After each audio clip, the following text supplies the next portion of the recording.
Om Sadashiva Samarambam Shankaracharya Madhyamam Asmadhyacharya Paryantam Vande Guru Paramparam Ishvaro Guratimeti Murti Beda Vibhagne Vyomadaya Vyapadehaya Dakshinamurtaye Namaha Sarva Vedanta Siddhanta Gocharanta Magocharam Govindam Paramanandam Satguru Pranatoshi Maham Om Shanti Shanti Shanti.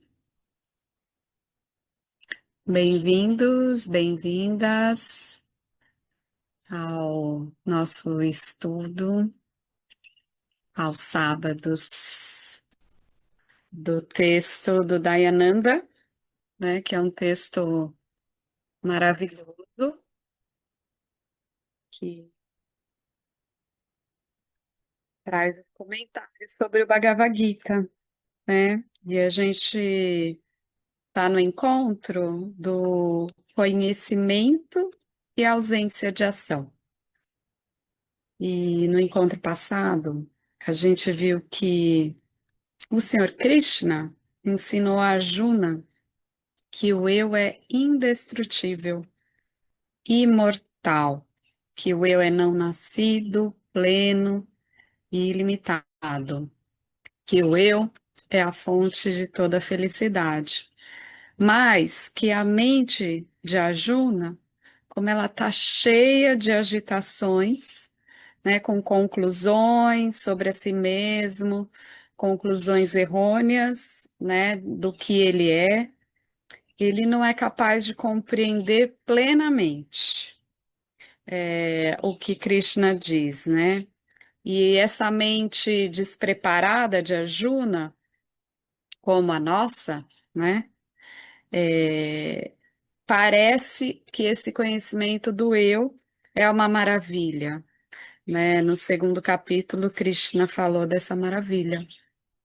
Então, a gente tem esse verso lindo que fala sobre essa maravilha. Eu vou por ele porque ele é um verso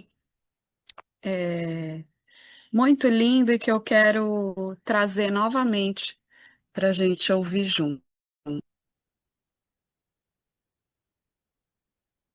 आश्चर्यवत् पश्यति कश्चिदेनम् आश्चर्यवद्वदति तथैव चान्यः आश्चर्यवच्चैनमन्यः शृणोति श्रुत्वाप्येनं वेद न चैव कश्चित्. Então, esse verso ele traz Krishna falando sobre essa maravilha, né?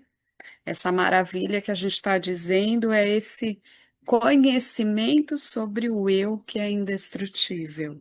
Então ele fala assim: alguns veem isso, veem o eu como uma maravilha. Outros falam sobre o eu como uma maravilha. Outros ainda ouvem o eu, esse conhecimento, né, do eu como uma maravilha. E alguns, mesmo tendo ouvido, ainda não compreenderam, né?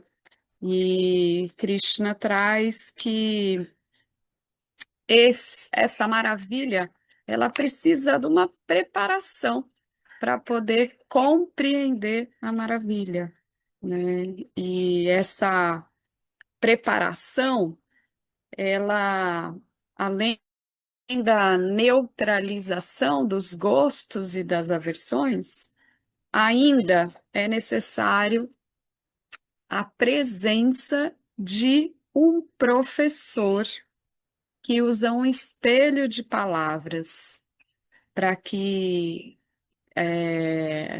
o aluno veja a si mesmo nesse espelho de palavras. E esse espelho de palavras são os Upanishads, né, que traz essa lógica irrefutável sobre o eu, né, sobre essa descrição do eu. E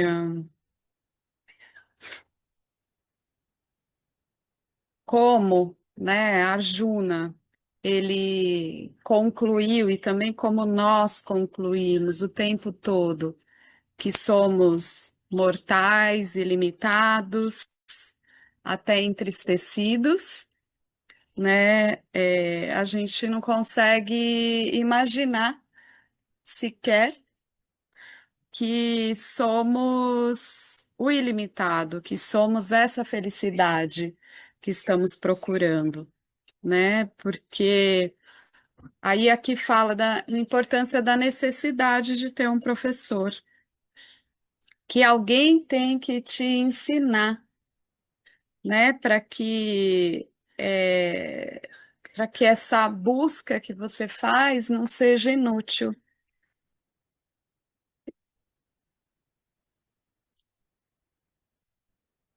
Então, a gente usa esse espelho de palavras, né, por um professor, e esse espelho de palavras, ele traz essa visão do eu. Só um minutinho. Tá bem?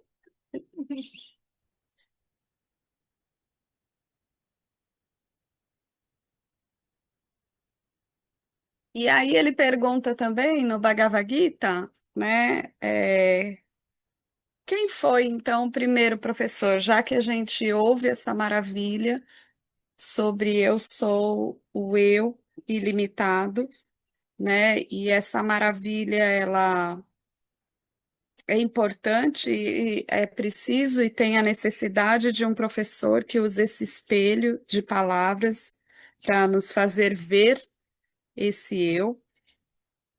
Também Dayananda traz aqui quem foi o primeiro guru, né? Quem foi o primeiro guru? E aí ele traz essa questão do primeiro guru como se fosse quem foi o primeiro pai, né? Como o primeiro pai que também foi um filho, vem trazendo essa linhagem, né? De determinar quem foi o primeiro pai. Então, o mesmo se dá para o primeiro professor. Então, é dito que todo mestre já foi um aluno, e esse aluno, ele teve um mestre primeiro. E assim como a revelação está impressa, né, na criação, também o professor, ele vem com esse impresso nesse próprio tecido da criação. Daí eu vou colocar aqui o verso que Krishna apresenta a respeito de quem foi o primeiro professor que ensinou sobre o eu, né? Que ensinou esse conhecimento sobre aquilo que somos. Quem foi o primeiro professor? Então, vou pegar aqui o verso 4, o capítulo 4, verso 1.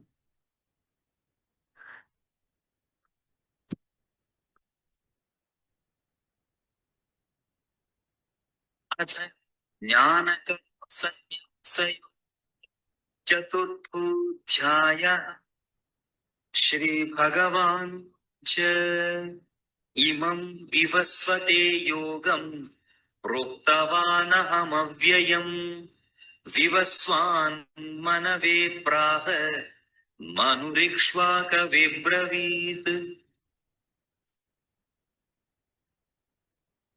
Agora, só um pouquinho.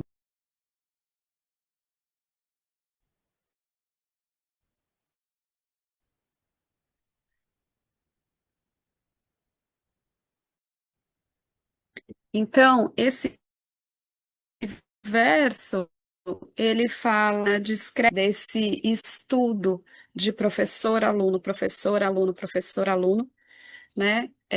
Sobre o eu, sobre Satchit Ananda, sobre aquilo que somos. Então, Krishna descreve no capítulo 4, no verso 1, esse início desse Guru Shishya, Param Param. Então, ele fala assim. Vishu, né? Que fui eu que ensinou essa yoga imutável, ou seja, essa yoga desse conhecimento que é imutável. Eu ensinei ela a Vivasivan, o sol. O sol ensinou a Manu, que é considerado o criador da raça humana.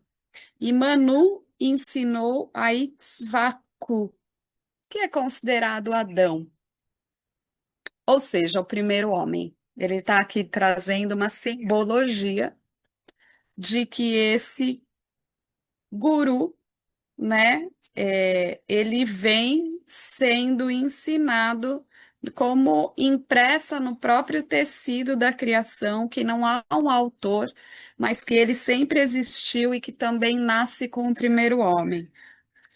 E aí ele diz o seguinte: assim, os reis e sábios conhecem esse conhecimento transmitido em sucessão regular, ou seja, numa sucessão de professor e estudante. Durante um longo período, esse conhecimento sobre o eu imutável foi sendo transmitido.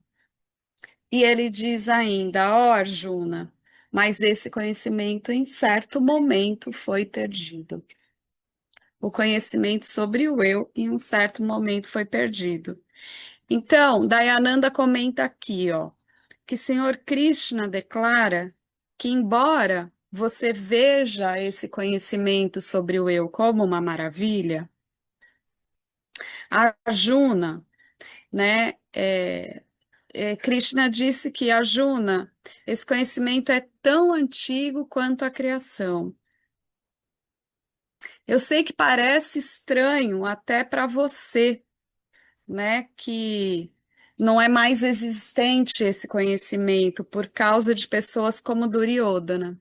Então ele diz assim que parece estranho você não saber sobre esse eu. Mas por causa de pessoas como Duryodhana, ou seja, por causa de posses, por causa de desejos, por causa disso tudo, parece que está perdido esse conhecimento, mas não está perdido, porque foi só como se fosse um eclipse, que em determinado momento esse conhecimento foi encoberto pela escuridão, encoberto pela ignorância, encoberto por todos os seus desejos, encoberto por todas as suas posses, encoberto como um eclipse. E ele só foi encoberto por enquanto, mas eu estou dizendo para você, é uma maravilha e é possível que esse eclipse passe e a luz, né, seja revelada desse lindo, maravilhoso conhecimento sobre o eu. Então, Dayananda traz o próximo tópico, que é o louvor ao autoconhecimento. Então, em louvor a esse conhecimento, Krishna fala para Arjuna: Arjuna, não há nada aqui nesse mundo tão purificador como esse conhecimento. Então, é garantido nas escrituras que esse conhecimento sobre o eu ilimitado, ele é o conhecimento que mais purifica a mente. E aí ele diz, nos Upanishads, o conhecimento do eu é louvado com as palavras que dizem que este conhecimento é aquilo pelo qual o desconhecido eu se torna conhecido, né? e ele fala como isso é possível, né? E ele fala assim, olha, não é que todos os tipos de conhecimento eles são revelados pelos Upanishads, mas ele só significa que a verdade do eu, ela é conhecida. Isso é o que importa. E a verdade do eu é que você é o eu ilimitado, ou seja, você é tudo que existe. Então, por isso que ao conhecer o eu ilimitado, você conhece tudo que existe, enquanto o ilimitado, né? Com esse conhecimento, você ganha a plenitude total, você ganha a libertação da sua limitação. Então, Dayananda traz aqui que não há nada igual a esse conhecimento. Nada igual como esse conhecimento que liberta você da noção que você é limitado. Ou seja, da noção que você é esse corpo, da noção que você é essa mente, da noção que você é essa matéria. Esse conhecimento do eu, ele liberta você do conhecimento, da noção de que você é limitado e ignorante. E aí ele diz. Existem vários tipos de conhecimento, né, nesse mundo objetivo. Então, existe conhecimento de química, conhecimento de física, conhecimento de psicologia, de biologia, e ele fala, todos esses conhecimentos, eles são conhecimentos limitados, que na medida que você vai conhecendo mais, você vai abrindo ainda mais investigações para a ciência trazer novas e novas coisas. Então, algo que você aprendia um conceito nos primeiros anos de estudo, depois uma pessoa pode trazer uma pesquisa para a universidade, depois pode trazer uma pesquisa sobre o mesmo assunto e você descobre novas coisas no mestrado, no doutorado, no pós-doutorado, é como se esse conhecimento objetivo não tivesse fim, né? Ele não desaparece, ele não termina, porque ele está sempre sujeito à correção. Essa pesquisa sugeriu isso na física, essa pesquisa revelou mais isso. Então, esse conhecimento é um conhecimento limitado, porque a cada vez vai se descobrindo algo.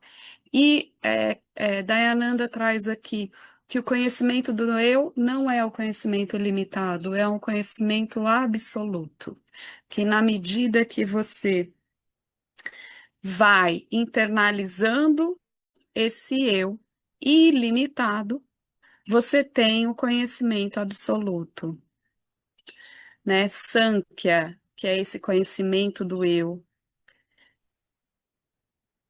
que é o único conhecimento que pode libertá-lo da ignorância. E você é Chaitanya, essa consciência sem limites. E é dito, saiba disso, que você é a consciência sem limites, e você estará livre de todas as noções de limitação. Portanto, o louvor desse conhecimento é que nada é igual ao conhecimento da sua real natureza. Não tem nada mais importante para conhecer do que conhecer aquilo que você é, de conhecer aquilo que você é. E para ganhar isso, você tem que ter uma mente constante, né? A gente falou no outro encontro que a gente tem que ter uma mente contemplativa, tem que ter uma mente estável, uma mente purificada, no ponto em que eu posso contemplar esse conhecimento com a sutileza que ele tem. E também foi muito falado, né, nos encontros passados, que o Karma Yoga, né, é o meio para neutralizar os gostos e as aversões, os apegos, né, os medos, para criar uma mente mais estável, mais constante, que é necessária para absorver esse conhecimento, né? E aí, para neutralizar os gostos e as aversões, a gente fala um pouquinho que tem duas principais atitudes. A primeira atitude é praçada Budi, que é receber tudo como um presente, tudo é um presente, e a gente recebe tudo como um presente para a gente neutralizar gostos e aversões. E a segunda atitude é ofertar todas as ações em contribuição ao campo, né?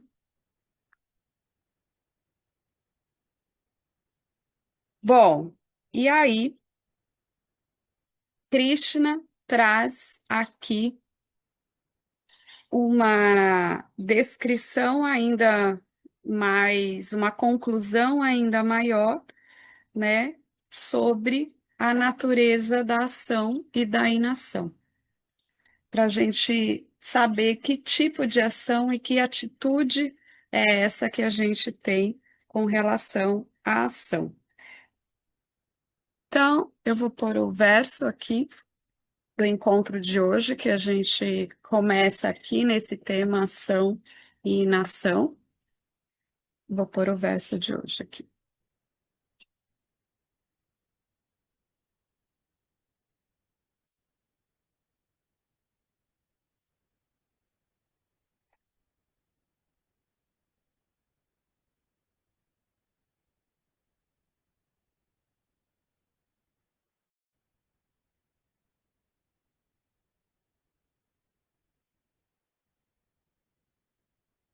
कर्मण्यपि बोद्धव्यम् बोद्धव्यम् च विकर्मणः अकर्मणश्च बोद्धव्यम् गहना कर्मणो गतिः.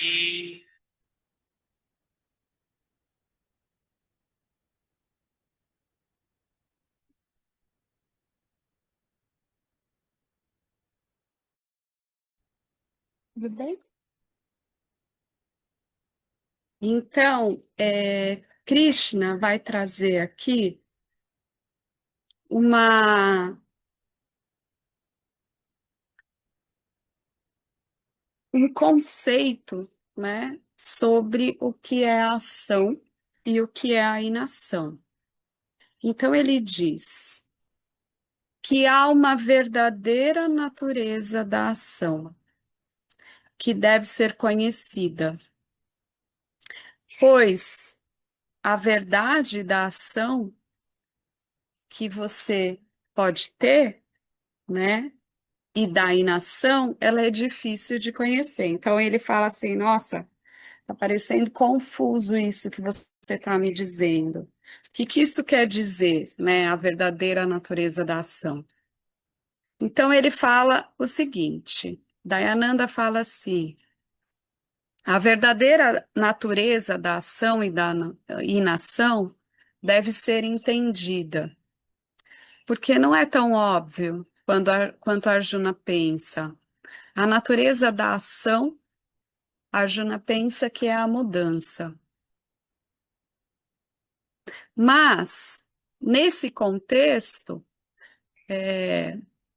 Arjuna, então, conclui que renunciar a todas as ações é o que é necessário para a contemplação, porque ele está entendendo que a contemplação é a inação, é não fazer nada, para que ele possa se tornar livre, para que ele possa se tornar pleno, para que ele possa se libertar.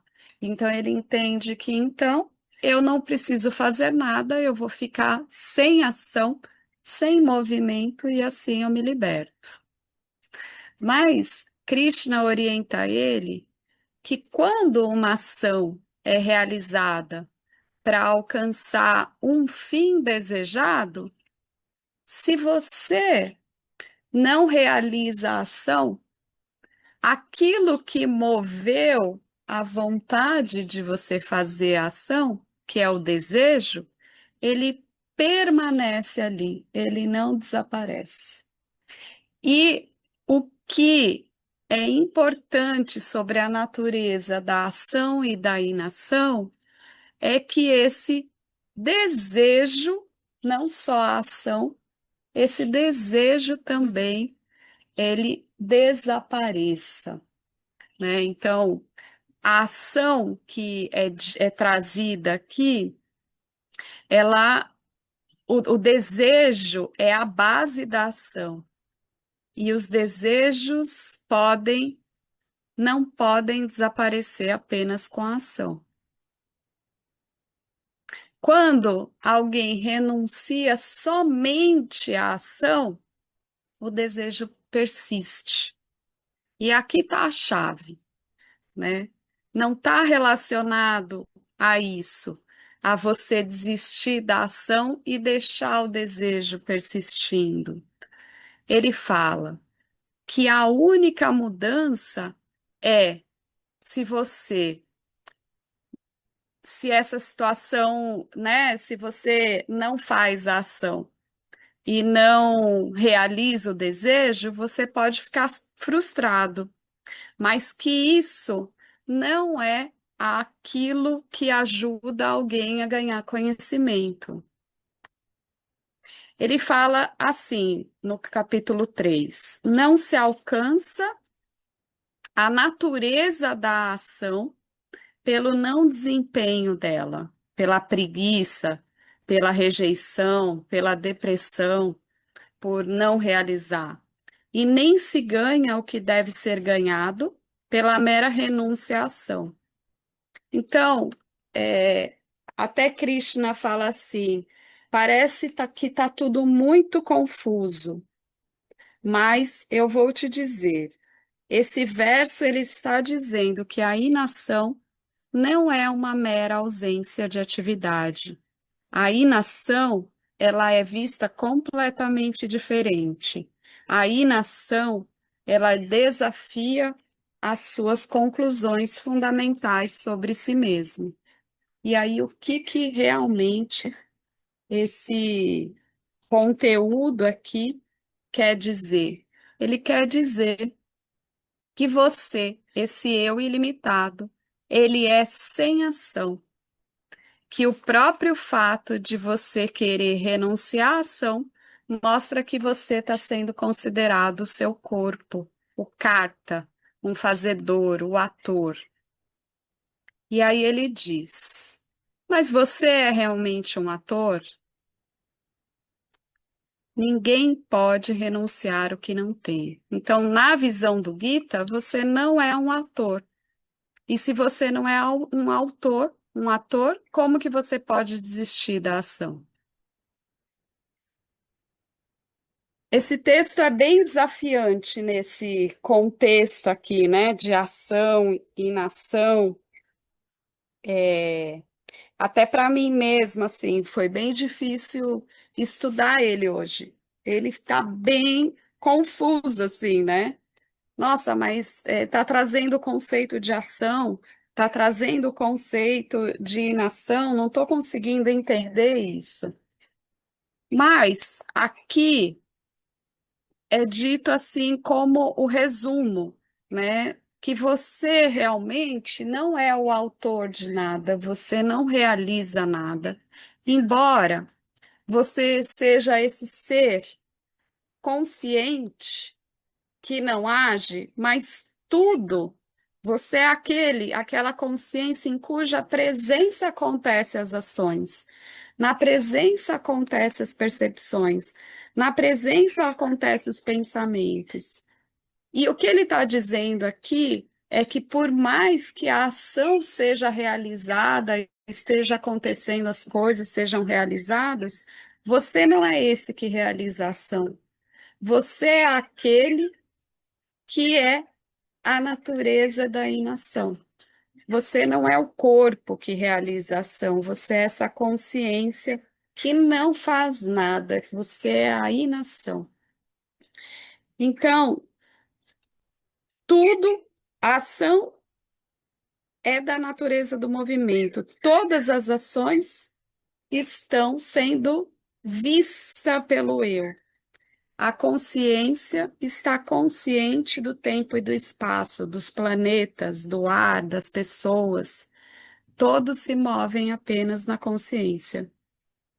Mas a consciência em si está toda, ela é toda pervasiva e ela não se move. A consciência não se move, a consciência é ilimitada. A consciência, o eu, é imóvel, é aquilo que está sempre presente, em que está, ao mesmo tempo,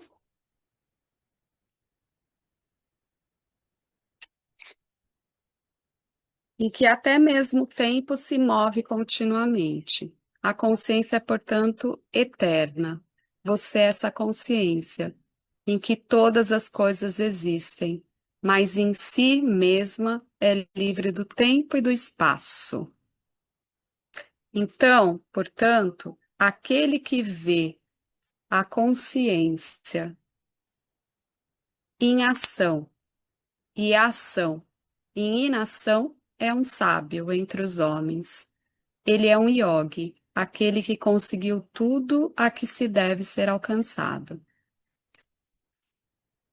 Então, Dayananda traz aqui, né, que aquele que vê a inação, a consciência, por trás de todas as ações, e a ação com a consciência, né, sendo ali o pano de fundo, este é um sábio que você pode estar sem fazer nada ou fazendo alguma coisa, mas sabendo que você é aquilo, o imutável que não, que é o pano de fundo disso tudo.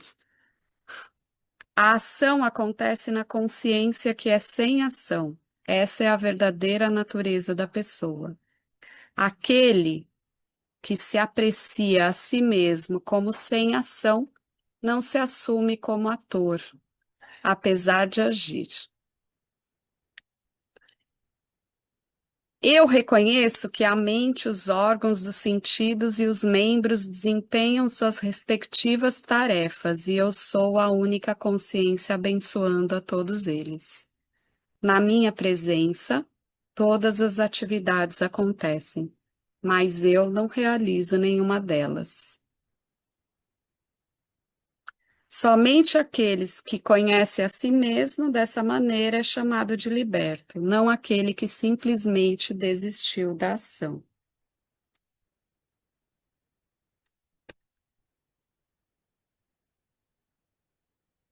Então, aqui é dito justamente que a ação acontece na consciência, que é sem ação. Então, a ação do corpo, da mente, todos os movimentos nesse mundo acontece na inação, que é na consciência, que é sem ação. Então, a consciência sem ação é ela que percebe todos os movimentos acontecendo. Todos os movimentos acontecendo são a ação na consciência e na ação. E quando você percebe isso, você tem a sabedoria entre os homens. Você é um sábio, você é aquele que conseguiu alcançar esse entendimento, que embora qualquer movimento esteja acontecendo, você é aquele sempre presente, imutável. Essa é a verdadeira natureza da ação e da inação. Quando você está em ação, em movimento, sabendo que aquilo que está fazendo a ação, o corpo, os pensamentos, né, as emoções que estão acontecendo ali, não é aquilo que é você, essa ação, ela está permeada pela inação. Isso quer dizer a ação na inação.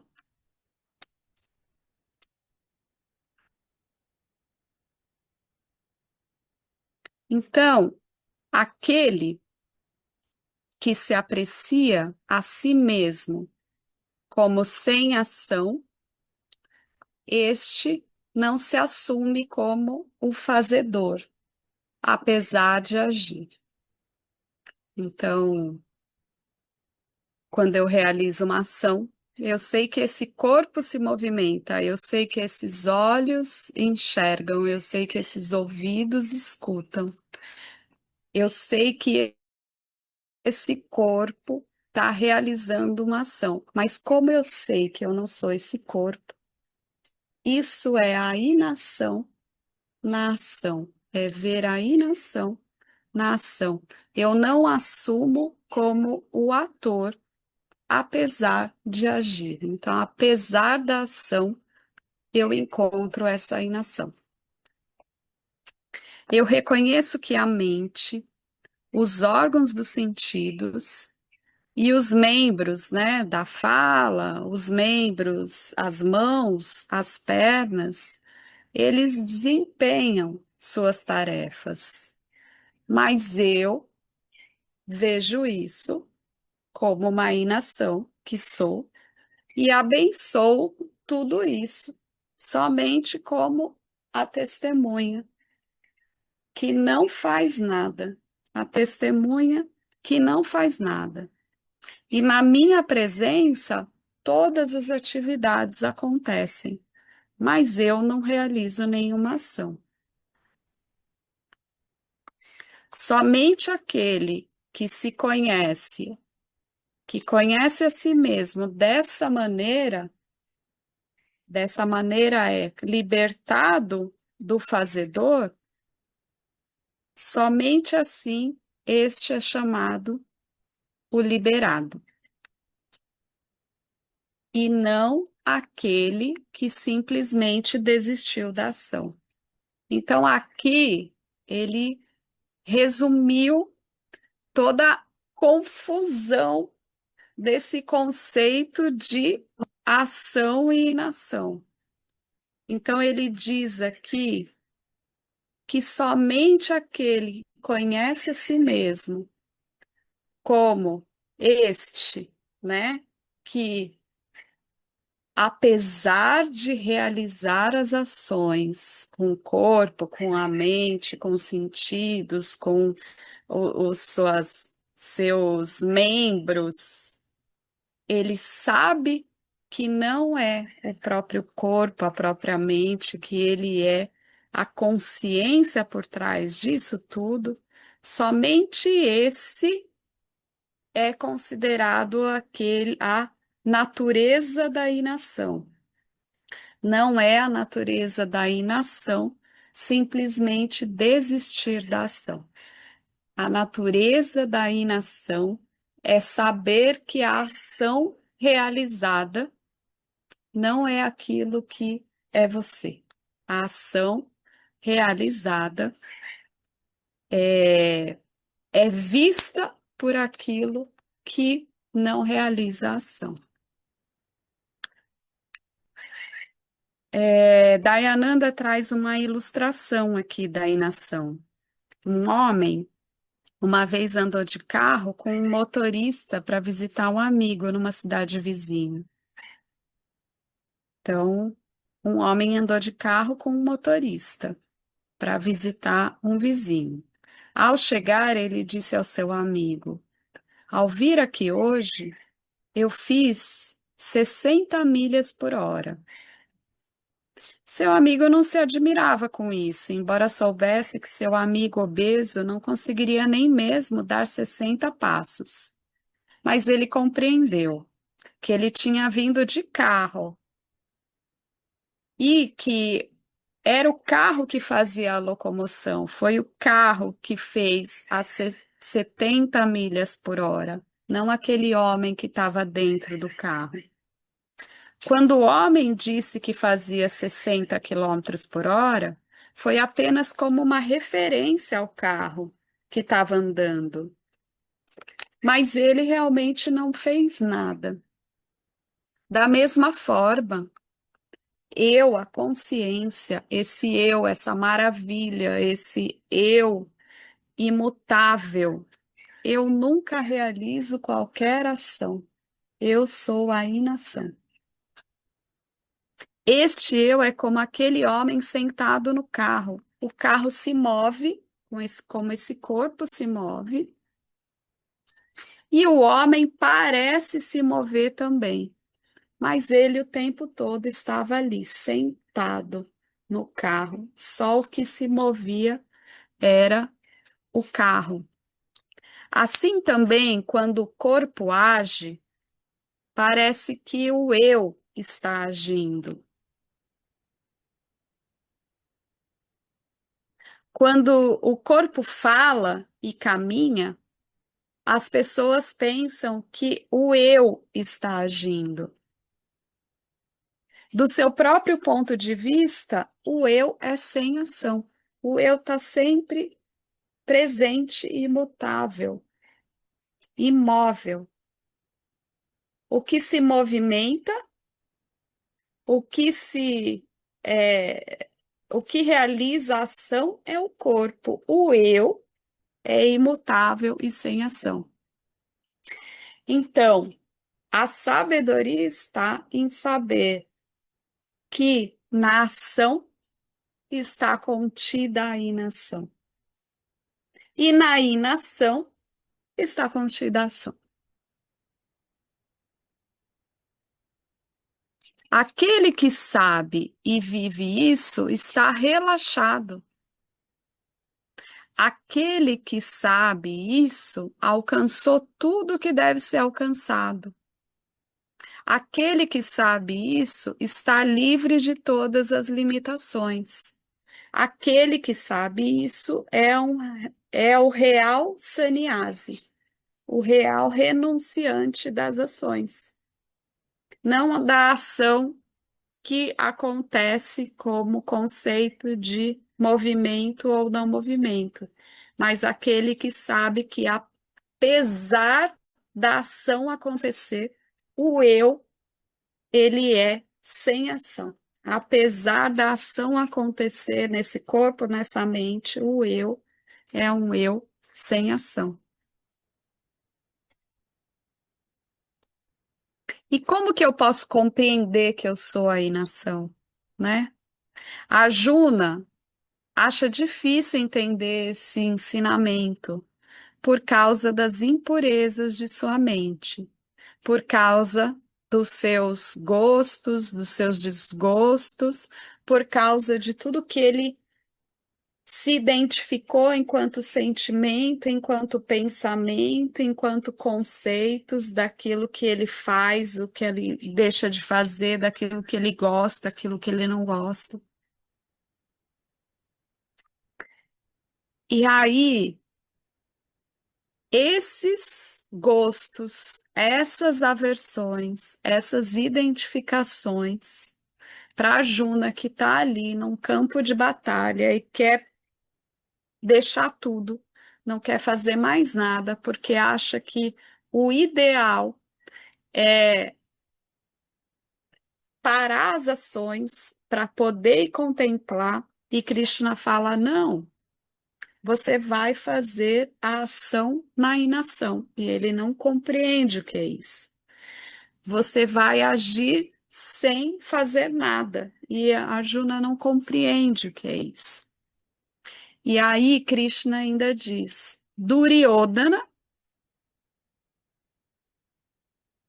não é o seu verdadeiro inimigo, o seu primo que quer as posses de volta, né, o reino, ficar com o reino, por causa de quem você começou essa batalha. Não, os seus verdadeiros inimigos são seus gostos e aversões que te levam a ter uma mente agitada, incapaz de entender a sua real natureza.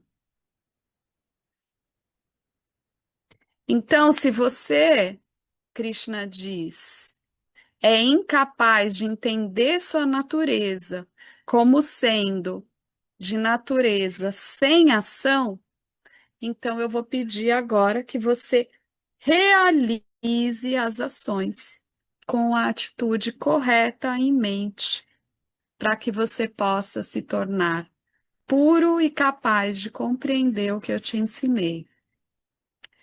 A purificação da mente é alcançada pelo Karma Yoga.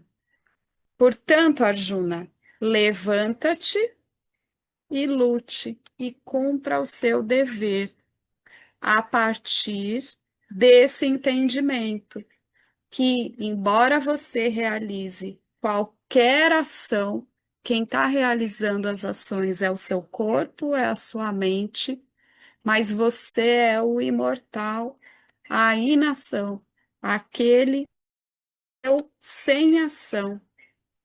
Então você, a partir de agora, vai levantar, lutar, cumprir o seu dever, sabendo que você é o eu que não faz nada apesar de lutar. Esse é o conhecimento que estabelecido, ele traz a sabedoria da sua real identidade.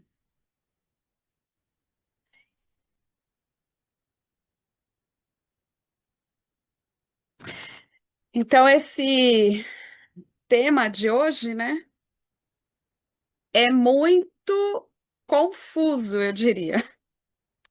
E isso está sendo dito pelos sábios, né? Os sábios falam aqui, ó, no texto, até mesmo os sábios não, os eruditos, até mesmo os estudiosos estão confusos sobre o que é ação e inação.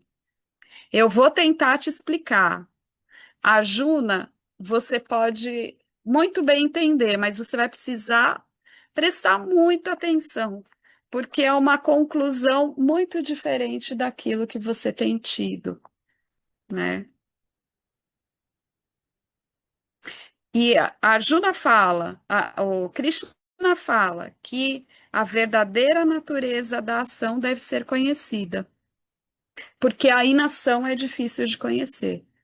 Então, a verdadeira natureza da ação correta, da ação que é uma ação não identificada com o seu eu, ela é muito difícil de conhecer. Por isso que ele traz tudo isso aqui, né? Não é tão óbvio entender a natureza da ação e da inação. Porque a natureza da ação não é só mudança de movimento. E a natureza da inação não é só não ter movimento. O que eu quero dizer é que o eu é sem ação. E tudo que acontece no campo que está sendo observado pelo eu é uma ação. Até mesmo aquela ação preguiçosa de não fazer nada é uma ação preguiçosa. A inação, ela só é compreendida e só existe a partir desse olhar do eu imortal que não faz e não realiza nada, que o eu é sem ação. Então, a ação, ela está relacionada ao corpo, à mente, a todo o campo, e a inação está relacionada ao eu, que é sempre presente e imutável. Então, não é simplesmente fazer ou não fazer uma ação, ficar sem fazer nada. É completamente diferente disso, né? O eu é sem ação e todas as ações acontecem nesse imutável e que é observado pelo imutável. E esse conhecimento estabelecido é a sabedoria da sua real identidade e que, portanto, Arjuna, você pode realizar todas as ações no campo, sabendo que você é aquilo que está por trás de tudo isso aí na ação. Bom, vou fechar por aqui e aí a gente abre aqui para perguntas. Om Purnamada Purnamidam Purnamudachyate Purnasya Purnamadaya Purnameva Vashishate. Om Shanti Shanti Shanti.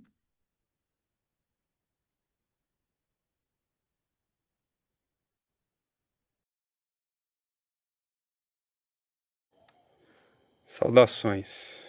Eu quero aqui deixar um pequeno testemunho. Através do estudo do Vedanta, com os ensinamentos sendo esclarecidos especificamente pelo professor Arlindo Nagar, foram canceladas em mim algumas noções que eram relacionadas com a ideia que eu tinha a respeito de alcançar algo que representasse uma grande realização espiritual. Então o Vedanta fez com que, pela compreensão, a minha mente ela abandonasse o papel de buscador espiritual.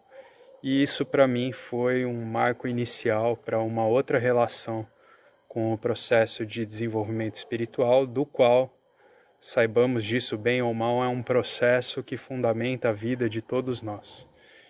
E eu digo isso para estimular todos aqueles que chegam no Vedanta Brasil e entendem que podem se beneficiar da profunda imersão direcionada para o autoconhecimento que é promovida nesse grupo de estudos, que é um grupo que existe graças ao trabalho altruísta do professor Arlindo Nagar, suportado também pelo trabalho voluntário de pessoas que contribuem para a manutenção do grupo de diversas maneiras. E entre as várias formas de contribuir com esse trabalho, as contribuições regulares em dinheiro, elas são necessárias. Então, se você se beneficia do trabalho desenvolvido no Grupo de Estudos Vedanta Brasil, faça uma contribuição. Qualquer quantia é muito bem-vinda. As informações para transferências em dinheiro ficam disponíveis na seção Avisos do nosso grupo no Facebook e serão colocadas na descrição desse vídeo aqui também. Namaskaras.